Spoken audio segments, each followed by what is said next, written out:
Hey guys, in this video there's a little bit of different content. I recently purchased a 2024 C8 Corvette convertible and I'm going to be installing some radiator guards by BILLFARO on the front of this Corvette. From the factory, the openings for the radiator or the AC condensers are really open and rocks and debris can get in there and damage the fins of the radiators. So let's get these guards installed and check them out. Big thank you to BILLFARO for providing the product for this video. As I mentioned, I picked up a 24 Corvette convertible and I've noticed that just after 300 miles or so, the radiator fins are getting really beat up from road debris. I went ahead and straightened them all out again, and now I'm going to install some radiator guards. This kit comes with two custom-made radiator grill guards. They're black powder-coated aluminum, and they have a hexagonal design that's elongated to mimic the design in the front grills of the C8. And all of the mounting hardware is included. And here's a custom opening to make sure you can still reach the button for the frunk.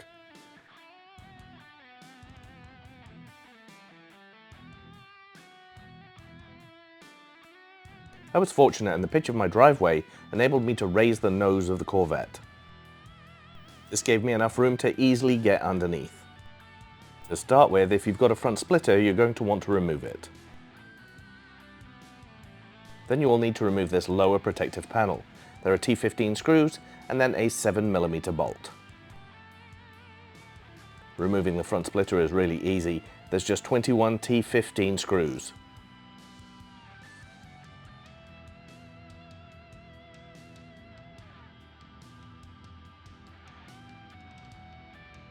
Next, you're going to go around the perimeter of this protective panel and remove all of the T15 screws.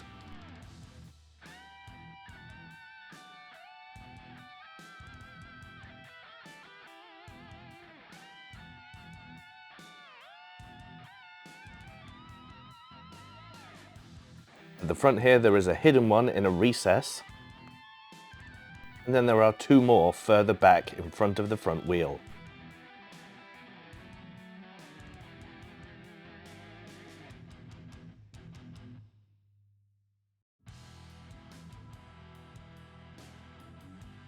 Once they are all removed, there is a final 7mm bolt.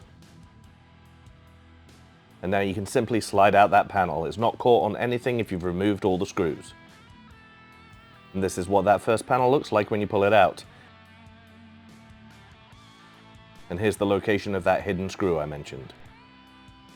And here's a look of what you'll find once you've removed that panel. You're not going to mess with any of that, but here's the opening in front of the radiator behind the grille. Next you have three 7mm bolts to remove.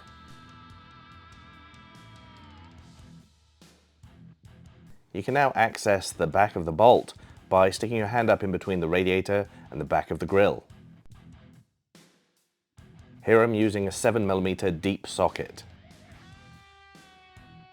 Just be careful not to bang the fins of the radiator as you do this.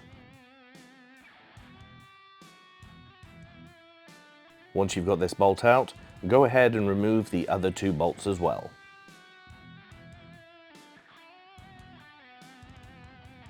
Now you need to remove this trim bezel. Push this left edge away from you slightly and to the right, and it will release the clip. On the right hand side, you want to be really careful. This is a brand new car, so this piece is really tight in there. But if you just work it backwards and forwards, you'll be able to pull it out. And I'm showing it here in real time just so you can see how it does come apart. And this is what it looks like with it removed. Moving on to the radiator guard installation, you want to use this mounting clip.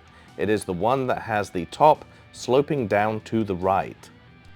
You'll be attaching both of these to the radiator guard at this time. This is a 4mm hex bolt and a locking nut. And when you've installed it, they will form a C shape facing to the right as you look at it. I've turned the grill around here 180 degrees just for ease of viewing.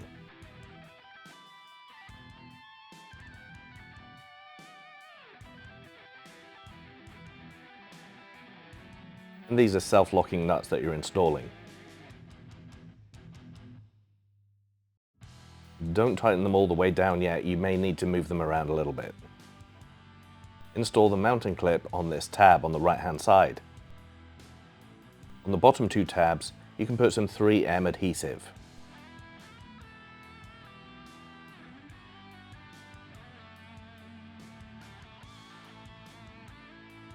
Now you can feed the grill up from the bottom and make sure that that mounting tab on the right hand side of the grill aligns with the hole in that tab in the bumper.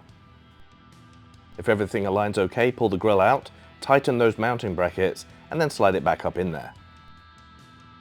Using the included hex bolt, put it through the hole in the bumper and then put it into the screw thread of the mounting clip on the top right of the radiator guard.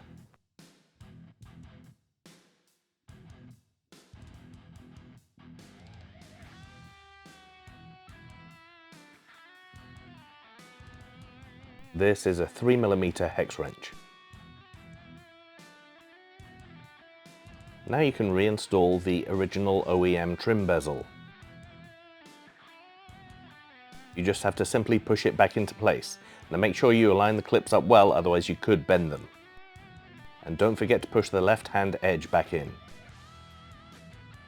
Now you're going to reinsert those 3 original 7mm bolts. As you do so, make sure on the left and the right hand bolt that you catch the mounting bracket for the radiator guard.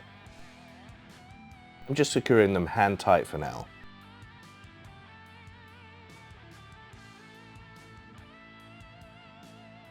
It is a little bit awkward, and this is the most time consuming part of the installation because you've reduced the gap that you have to work with that radiator grill guard.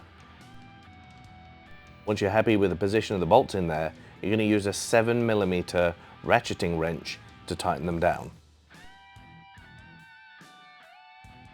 And that's it. Go ahead and do the same installation on the left-hand side, and you are done. Once you're happy with how they look, don't forget to install that flat panel on the bottom of the Corvette on each side. The installation is the reverse order of how you took it apart. These grills look really, really nice. They complement the openings of the OEM grill, and they really offer a good amount of protection. Here I'm shining a light on both of the grills so you can see what they look like, but in reality the openings actually look a lot darker now. And you still have full access to your frunk button. So as you can see, it's a fairly easy install. It helps if you can get your vehicle on an incline or have a small ramp or something like that. You just got to remove those 2 bottom panels. If you've got a splitter, you need to remove that as well. But that gives you easy access to get up in front of the radiator, behind the grill, and install these grill inserts. These are really going to help protect that front radiator or AC condenser, and they'll help stop damage to those fins. As you saw, I straightened out the fins before I installed them, just to make the radiators look a little bit nicer again. These are a powder-coated aluminum, they're not plastic, and they're held in place in 3 mounting points, so they're not just zip-tied in there. So far they've been fantastic. I've been up to about 80 miles an hour. Again, I've only got 300 plus miles on this car, so I've not been getting on it, but I've been up to about 80 miles an hour on the freeway, and I've been in traffic, and they really have helped. I haven't had any more damage to my radiators at all. There's a link to the product in the description below. If you like the video, give it a thumbs up, maybe subscribe, and I'll catch you next time.